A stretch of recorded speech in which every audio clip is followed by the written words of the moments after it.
The land had been silent for Emmett Thorne for nearly a decade. After losing his wife to cancer and his son to the city, words became scarce commodities on the Thorne Ranch. Most folks in Juniper County called him the silent rancher behind his back, not unkindly, but with the mix of respect and wariness that rural communities reserve for those who keep to themselves. He preferred it that way. Words had failed him when Sarah got sick. What comfort could syllables offer against the spread of cells gone rogue? And words had certainly failed him when Michael packed his bags for law school in Denver, leaving behind the family legacy of 5 generations of Thornes who had worked this land. Sometimes silence is all a man's got left, Sarah had told him in her final weeks, her hand light as a bird's wing against his weathered cheek. But don't let it swallow you whole, Emmett. He'd nodded, but in the years since her passing, silence had indeed swallowed him whole. His days followed the unchanging rhythm of the ranch.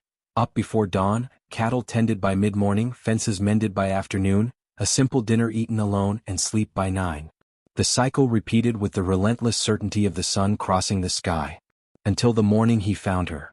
Dawn had barely broken when Emmett found her. He had been walking the eastern perimeter of his property where the old cemetery sat abandoned, checking for breaks in the fence line after last night's storm. That's when he spotted what looked like a bundle of rags atop the Martinez grave. But it wasn't rags. It was a girl, couldn't be more than 16, curled up on the flat stone, fast asleep with nothing but a tattered backpack for a pillow. Emmett stood there, hat in hand, unsure. It had been years since he'd had to make a decision involving another human being. He considered calling Sheriff Morales, but something stopped him. The girl's face, even in sleep, carried the unmistakable weight of someone running from something. He knew that look. He'd seen it in the mirror. "Miss?" His voice cracked from disuse. The girl jolted awake, scrambling backward until her spine pressed against the weathered headstone. Wild eyes darted for escape routes. Her hair, a tangled mess of what might have once been a neat brown bob, fell across her face, but couldn't hide the dark circles under her eyes or the thin scar that ran along her jawline. "Don't mean no harm," Emmett said, raising his palms. "Storm's coming back tonight. Got a spare room." The girl said nothing, just clutched her backpack tighter to her chest. Emmett noticed her knuckles were raw, as if she'd punched something, or someone. "Name's Emmett Thorne," he offered, pointing vaguely westward. "My ranch is just over that rise. About a quarter-mile walk." She swallowed hard, her gaze flicking between Emmett and the open field behind him. Calculating her chances, he realized. "Or I could just bring you some food," he added. "Leave it here." That seemed to surprise her. "Why would you do that?" Her voice was hoarse, like she hadn't used it in days. Emmett shrugged. "Got plenty." She studied him for a long moment, her eyes, an unusual amber color, narrowing slightly. Then, with visible reluctance, she stood. She was taller than he'd expected, maybe 5'8", all angles and sharp edges wrapped in clothes too big for her frame. "I'm Lily," she said finally. Emmett nodded, recognizing a lie when he heard one but not particularly caring. Everyone had their reasons.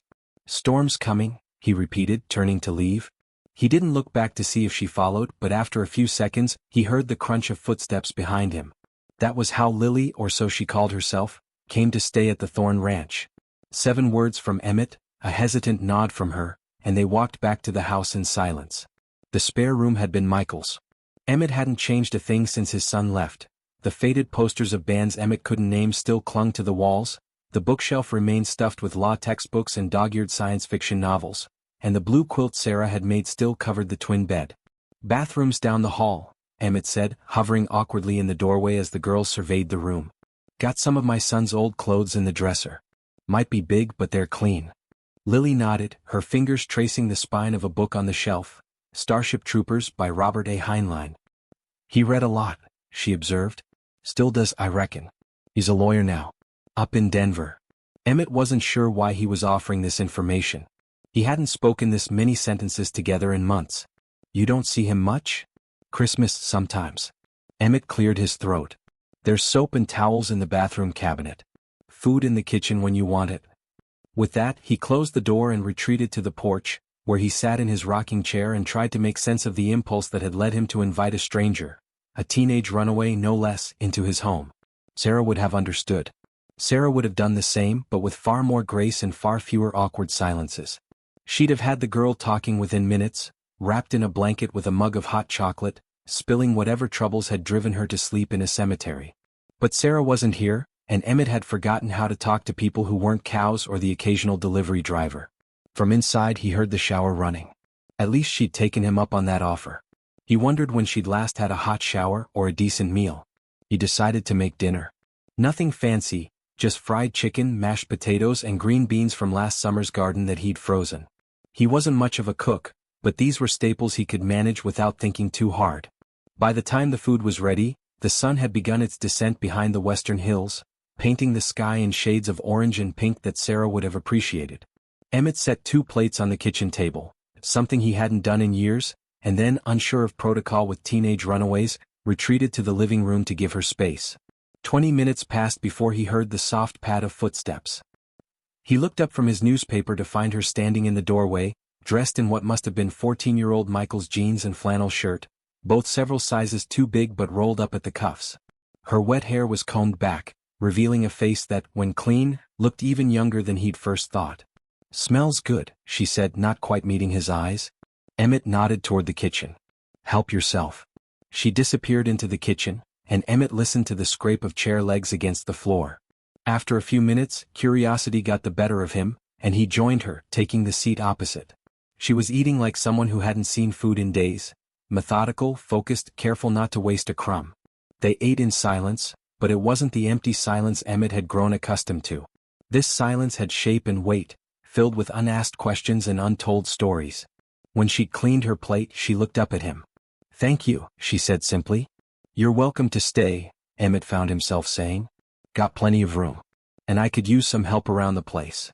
She tensed, suspicion flooding back into her posture. What kind of help? Emmett recognized the wariness for what it was. A young woman alone, offered shelter by a strange man. He'd have been worried if she hadn't been suspicious. "Garden needs tending," he said. "Chickens need feeding. Nothing you don't want to do." "Why?" she asked, direct now. "Why help me?" Emmett considered this. "Seems like the right thing," he said finally. She studied him, those amber eyes searching for the lie, the hidden motive. Finding none, she gave a small nod. "I can work," she said. "But I'm not staying long. Just until." She trailed off. "Until whenever," Emmett agreed. "Your business is yours." With that understanding reached, he stood and began clearing the dishes. To his surprise, she rose to help, taking plates to the sink and running water over them. "I'll wash," she said. "Least I can do." Emmett nodded and stepped back, watching as this stranger, this girl who'd been sleeping in a graveyard, moved around his kitchen with careful efficiency. It struck him then that she wasn't just running from something. She was running toward something too. He just didn't know what yet. 3 weeks passed. Emmett didn't ask questions and Lily didn't offer answers. She earned her keep, though, tending to the chickens, helping with the vegetable garden that had gone half wild, and somehow fixing the ancient radio that had been silent for years. Each night, Emmett would leave a plate of food outside her door, and each morning he'd find the empty plate washed and dried on the counter. It was a strange arrangement, but it worked. During the days they established a rhythm. Emmett would milk the 2 dairy cows while Lily collected eggs from the chicken coop. They'd work separately through the morning, him mending fences or tending to the small herd of cattle, her weeding the garden or organizing the tool shed that had fallen into disarray. Sometimes they'd work together in companionable silence. Emmett showed her how to replace rotted boards on the barn, and she proved a quick study, her small hands nimble with the hammer and nails. She never complained about the work, though he noticed she always kept her back to a wall or door, always aware of exits. In the afternoons, when the summer heat was at its worst, they'd retreat to their separate corners of the house. Emmett to his workshop where he carved small wooden animals out of cedar, Lily to the spare room where he sometimes heard the soft turning of pages as she worked her way through Michael's books. Occasionally he'd catch her staring off toward the cemetery, a crease between her brows. Twice he saw her walking back from that direction, hands empty but eyes alert. Looking for something, he guessed, but he kept his word and didn't ask. The only hint of her past came in fragments. The way she flinched at sudden movements. Her habit of checking the locks twice before bed. The prayer she whispered before meals, not the standard Christian grace he was familiar with, but something older, with words he didn't recognize. And then there was the scar on her jawline. Once, while they were painting the chicken coop, a smudge of white paint caught on its ridge. Without thinking, Emmett reached out with his bandana to wipe it away. Lily went completely still, her body rigid as a fence post. "Sorry," he muttered, withdrawing his hand quickly. "It's okay," she said after a beat. Then, surprising them both, she added, "He held me down. Cut me to remind me who I belong to." Emmett felt something cold slide down his spine, a sensation he hadn't experienced since finding Sarah collapsed on the kitchen floor all those years ago. "No one belongs to anyone," he said quietly. Lily's smile was sad. "That's not what the prophet teaches." She didn't elaborate and Emmett didn't push. But that night he checked the locks 3 times instead of his usual once, and he moved his shotgun from the closet to under his bed. Until the night of the thunderstorm. Emmett woke to screaming. By the time he reached Lily's room, she was bolt upright in bed, eyes open but unseeing, hands clawing at her neck as if fighting off invisible hands. "It's not there," she gasped when Emmett awkwardly patted her shoulder. "It's not there anymore." "What isn't?" he asked, the most direct question he'd posed since her arrival. "The necklace. They'll kill me when they find out I lost it." Lightning flashed, illuminating her terror-stricken face. Thunder followed immediately, the storm directly overhead now. Emmett sat carefully on the edge of the bed, making sure to leave plenty of space between them. "You're safe here," he said, the words feeling foreign on his tongue. When was the last time he'd comforted someone? Had he even been able to comfort Sarah in her final days, or Michael when he'd decided to leave? Lily's breathing gradually slowed, her eyes focusing on the present. "I'm sorry," she whispered. "I didn't mean to wake you." "Don't apologize," Emmett said. "Got some tea downstairs if you want." Over cups of chamomile tea that neither of them wanted, her story spilled out in fragments. The religious commune that had raised her since infancy, not the Amish as he'd first suspected, but something darker, more isolated.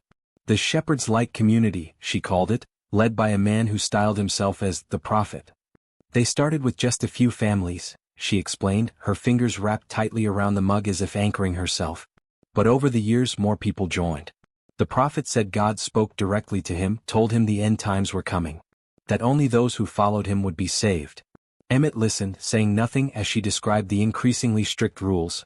No contact with the outside world, complete obedience to the elders, and the most disturbing, the spiritual marriages of young girls to much older men once they turned 16. "My ceremony was scheduled for next month," Lily said, her voice dropping to barely above a whisper. "To Elder Mason. He's 67. Emmett felt his hands tighten around his own mug, but he kept his face neutral. "That why you ran?" She shook her head. "Not just that. I could have endured it, maybe. Many girls do. But then I found out what happened to my friend Naomi." Naomi, she explained, had been spiritually married to one of the elders the previous year. When she tried to escape 3 months later, she was brought back and subjected to purification, weeks of isolation, prayer, and what Lily euphemistically referred to as physical correction. "She was never the same after," Lily said. "It was like they broke something inside her. And then 2 months ago the Prophet announced she had ascended, their word for when someone dies. Said she had a heart condition no one knew about." "You didn't believe it?" Emmett surmised. "I know she didn't have a heart condition," Lily said firmly. "And I know Elder Carson had been getting rough with her. So I started looking through the Prophet's office when I cleaned it. That's when I found the flash drive." The flash drive, disguised as a decorative pendant on a necklace, contained financial records, birth certificates of children never registered with the state, and most damning, video recordings of purification sessions that amounted to torture. "I took it," Lily said. "I was going to run to the police but they caught me before I could get to town. I managed to get away but—" Her hand went to her neck. "Lost it in the cemetery. Must have fallen off while I was sleeping. That's why I keep going back there to look." Emmett nodded once. "We'll find it." Sheriff Morales arrived the following afternoon, not for the reasons Emmett expected, but because a missing persons report had been filed. A girl named Eliza matching Lily's description had disappeared from the Shepherd's Light community. "They're saying she's unstable. Prone to delusions," Morales said, eyeing the fresh coffee Emmett had offered. The sheriff was a compact man with a salt and pepper mustache and eyes that missed nothing.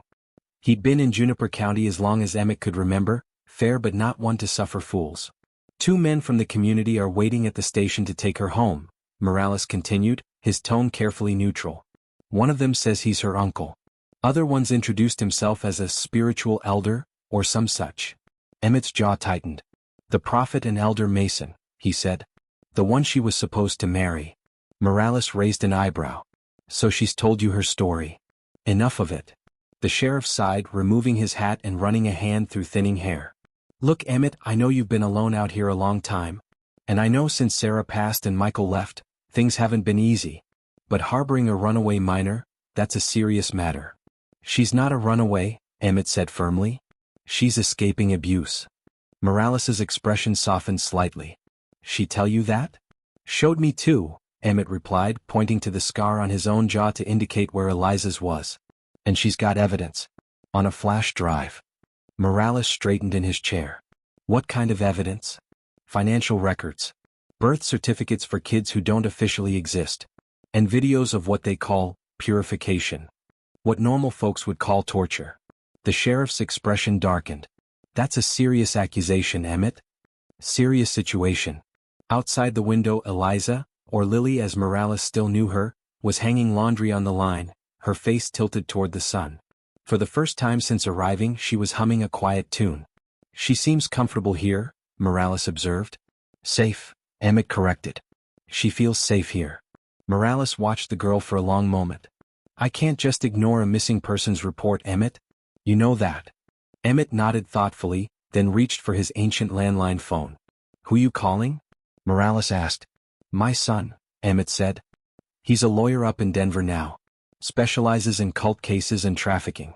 Been meaning to reconnect. Morales raised his eyebrows but said nothing as Emmett dialed. The call went to voicemail as Emmett had expected. Michael was probably in court or with clients. Michael, Emmett said after the beep, his voice steadier than he'd anticipated. It's your father. I need your help with a legal matter. Girl escaped from a cult-like situation. As evidence. Her uncles filed a missing persons report to get her back. Call me when you get this. He hung up and turned back to Morales. You tell those men they're welcome to come up here and talk. I got plenty to say now. The silent rancher had found his voice again, and it turned out he had quite a lot to say after all. Eliza was in the kitchen when Emmett told her about the sheriff's visit. They're here? Her face went pale, and the plate she was drying slipped from her fingers, shattering on the floor. Not here, Emmett clarified quickly. At the station. But they've filed a report. She began picking up the broken pieces with shaking hands. I need to go. I can't stay. Stop, Emmett said firmly, kneeling beside her. You're not going anywhere. You don't understand, she insisted. The prophet, he has connections. People in government and police departments. That's how they've stayed hidden so long. Not in this county, Emmett said with certainty. Morales is straight as they come. And my son's a lawyer who deals with cases like this. We've got the evidence now. We're going to do this right. Eliza looked unconvinced, but she stopped gathering her few belongings. When will your son call back? Soon as he gets the message, Emmett said, though in truth he wasn't sure. He and Michael hadn't spoken in months, their conversations growing shorter and more strained with each passing year. But this was different. This was the kind of injustice Michael had gone to law school to fight. In the meantime, Emmett continued, we need to secure that evidence. Make copies. Eliza nodded, pulling the necklace from her pocket. There's a password, she explained. It's Naomi's Redemption, capital N and R, with a number 7 at the end. Emmett wrote it down carefully. I'll drive into town, use the library computer. Make copies. One for Morales, one for Michael when he gets here. What if they're watching the library? Or following you? It was a fair question. Emmett thought for a moment, then nodded toward his neighbor's property, visible as a distant farmhouse across the eastern field. Martha Wilson owes me a favor. I'll call, have her meet us halfway. She can go to the library instead. Martha, a retired schoolteacher who'd been friends with Sarah, agreed readily enough when Emmett called and explained the situation in vague terms. Bring her over for dinner tonight, Martha suggested. I'll have the copies made by then. And Emmett? Good to hear your voice. Been too long. He hung up feeling something he hadn't experienced in years, a sense of community, of not facing the world entirely alone. By evening they had 3 copies of the flash drive's contents. One hidden in Emmett's workshop, one with Martha, and the original still in Eliza's possession. Martha had looked through just enough of the files to understand their gravity, and her normally cheerful face had been grim when she handed over the copies. That poor child, she'd murmured to Emmett while Eliza was helping Martha's granddaughter set the table. What kind of monsters would do such things? The kind that are coming to my ranch tomorrow, Emmett replied. Martha's expression hardened. You need backup? Emmett almost smiled at the image of the 70-year-old former English teacher facing down cult members. But Martha Wilson had been the meanest shot in the county back in her day, and her mind was still sharp as a tack. Might, he acknowledged. Depends what Michael says when he calls back. But the night passed with no word from his son. Emmett tried not to let his disappointment show as he checked his phone for the dozenth time before bed. Eliza noticed anyway. He might be busy, she offered. Or maybe he didn't get the message yet. Emmett nodded, appreciating her attempt to spare his feelings. Get some sleep, he said. Tomorrow might be a long day. They came at dawn, two black SUVs with tinted windows, kicking up dust clouds as they rumbled up the long driveway to the ranch house. Emmett, who'd been awake since 4, watched from the porch, shotgun resting casually across his lap. 4 men emerged from the vehicles. 3 were dressed identically in dark pants and white shirts, with neatly trimmed beards and the blank-eyed look of true believers. The 4th, a tall man with silver hair and a face that might have been handsome if not for the cold calculation in his eyes, wore a tailored gray suit that looked jarringly out of place against the rural backdrop.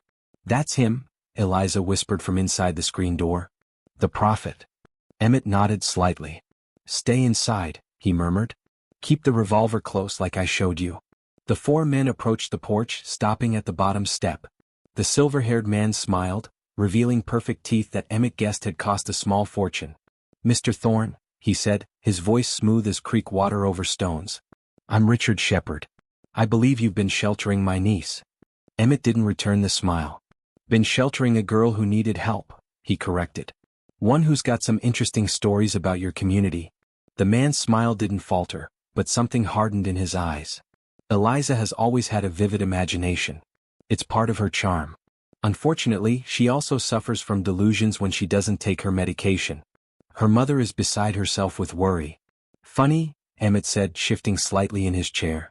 She seems perfectly sane to me. You're not a medical professional, Mr. Thorne, Shepard replied, the smile finally slipping. And you're harboring a minor without her guardian's permission. That's a crime even in this rustic jurisdiction. Emmett's jaw tightened at the condescension in the man's tone. Sheriff knows she's here, he said. Knows why she ran too.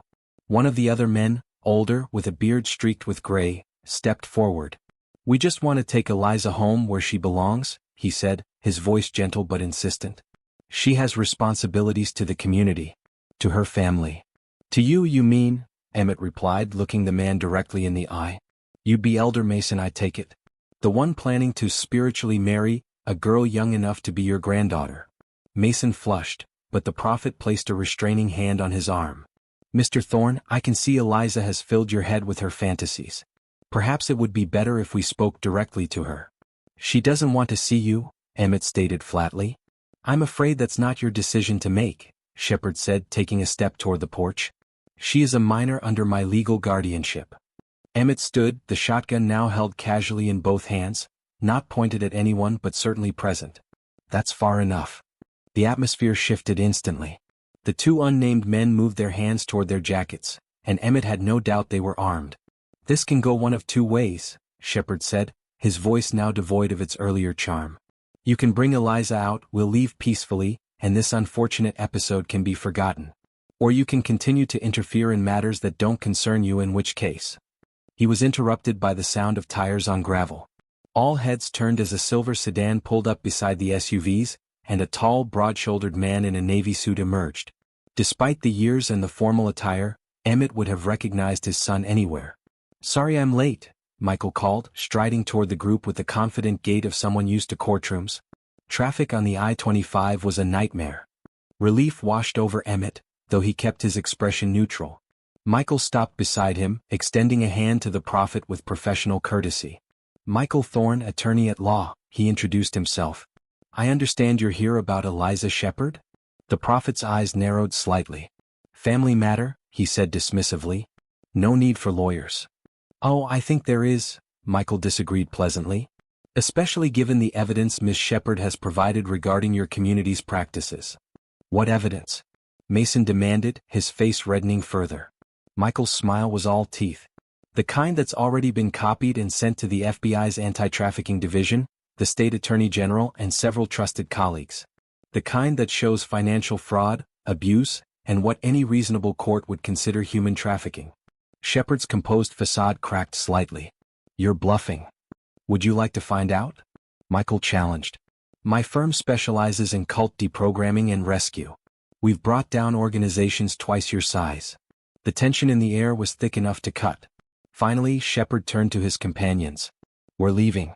This isn't over. Actually, it is, came a new voice. Sheriff Morales emerged from around the side of the house, where he'd apparently been listening. Richard Shepard, I'm placing you under arrest on suspicion of child endangerment, false imprisonment, and conspiracy to commit sexual assault of a minor.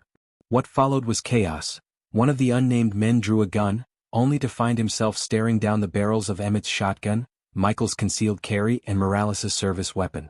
Martha Wilson appeared from behind a tree at the edge of the property, rifle in hand. Whole county's watching, gentlemen, Morales said calmly. Your vehicles have been surrounded for the past 20 minutes. State police are on their way. This can end peacefully or it can end badly. Your choice. Inside the screen door, Eliza watched wide-eyed as the men who had controlled her entire life were handcuffed and led to waiting patrol cars. The prophet locked eyes with her as he was guided past the porch, his expression one of cold fury. You'll regret this, Eliza, he hissed. The light will find you. The light already did, she replied steadily. The real kind. The aftermath was messy as Emmett had expected. There were interviews with FBI agents, tearful reunions with other girls who had escaped the community over the years, and lengthy,